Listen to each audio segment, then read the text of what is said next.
watching BBC News with me, Tim Wilcox, live in Cairo. Earlier this morning, the Airport momentum is officials said clearly some still international there. airlines Thousands had of people canceled are flights to still the gathered capital. in a famous Friday's square unrest in began downtown when tens of Cairo. thousands Many of are people. saying В мире происходят удивительные вещи. Еще недавно такие стабильные и сплоченные мусульманские страны в один момент, как по сигналу режиссера, запылали пожарами революции и беспорядков. Тунис, Алжир, Египет, Бахрейн, Иран.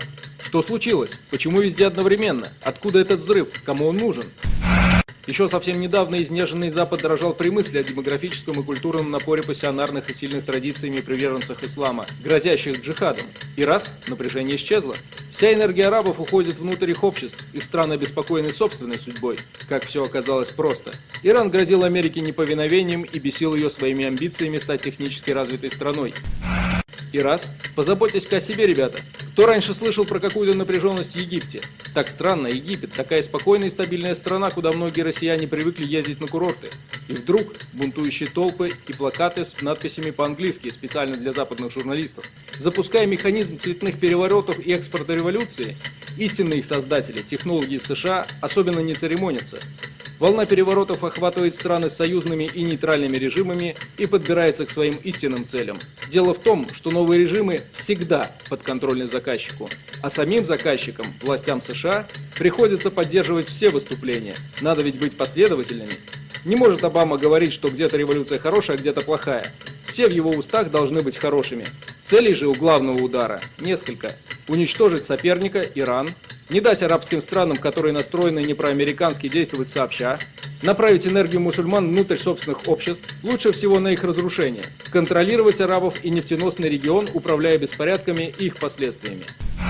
Теперь расскажем, как это делается. Как и везде прежде, главной ударной силой становятся молодежь, бедняки и авантюристы. Зачинщики и уличные бойцы просто покупаются. Оппозиция всегда за любой кипиш. Потом, при возможности грабить и мародерствовать, толпы увеличиваются, становятся агрессивными. То, что нужно. Среди бунтовщиков в Египте организаторы распространили тщательно проработанную стратегию захвата власти. Она распространялась в печатном виде и по электронной почте при условии секретности. В 26-страничном документе подробно описана тактика государственного переворота. К нему приложены спутниковые фотографии и схемы дорог, описание стратегических объектов и технологий их захвата.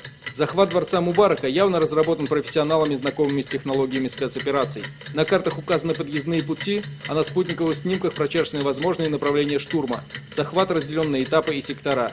Вот вам стихийные и народные выступления. И, конечно, классическая технология цветных переворотов. Собирайте огромные толпы и выводите их на улицы. Полиции невозможно будет справиться с большим скоплением демонстрантов, говорится в инструкции. Есть и подробная тактика силового противостояния с полицией. Оружие бунтовщиков, аэрозольная краска, живой щит и цветы. Куда же без них в цветочной революции? Вот только цветов на всех не хватило. Зато их заменили камни и арматура. Что поделаешь, Восток дело тонкое, свои традиции. О связи беспорядков в арабских странах и одном их источнике говорит раздел инструкции, в котором определена символика для плакатов. В частности, коллаж из флагов Египта и Туниса. Такое точно мог предложить только иностранный инструктор, специализирующийся на экспорте цветных переворотов, ибо Тунис никогда не был и не мог быть для мощного Египта образцом для подражания. По привычному уже единому американскому сценарию цветных переворотов, бунтовщики координировали действия через интернет. При этом правительство Египта еще трепыхается, оно отключило интернет. Но не тут-то было. Компании Google и Twitter специально для египетских бунтовщиков предоставили возможность пользоваться своими сетями через мобильные телефоны. Чтобы уж все было ясно, поясним, что Google и Twitter – американские компании, которые вдруг, неожиданно, стали очень сочувствовать египетским борцам с режимом. Итак, 4 февраля на главную площадь Каира Тахрир выходит 1 миллион человек. 10 февраля Мубарак сперва передает часть полномочий вице-президенту, а 11 февраля уходит в отставку. Египетский народ освободился от иго диктатуры. Такие слова, согласно инструкции, должны были прозвучать в прямом эфире, когда бунтовщики захватят телецентр. Сейчас мы уже знаем, кому перешла официальная власть в Египте. Еще во время разгула беспорядков высшее военное руководство Египта отправило в США и, очевидно, получило свои инструкции. 11 февраля власть в Египте перешла к Высшему военному совету, а Америке пора двигаться дальше. И уже 13 февраля неофициальный, но правдивый рупор агрессивной внешней политики США сенатор Джон Маккейн заявил в интервью телекомпании CBS, что одна из следующих целей – Россия, и что США мешает именно Путин. За все время беспорядков в Египте ранено более 5000 человек. Пострадали десятки тысяч. По данным ООН погибло около 300 человек. Тысячи преступников бежали из тюрем. Ущерб экономике Египта измеряется миллиардами долларов. Вслед за политическим кризисом в стране начался экономический. Египет отброшен на десятки лет назад. Кто доволен?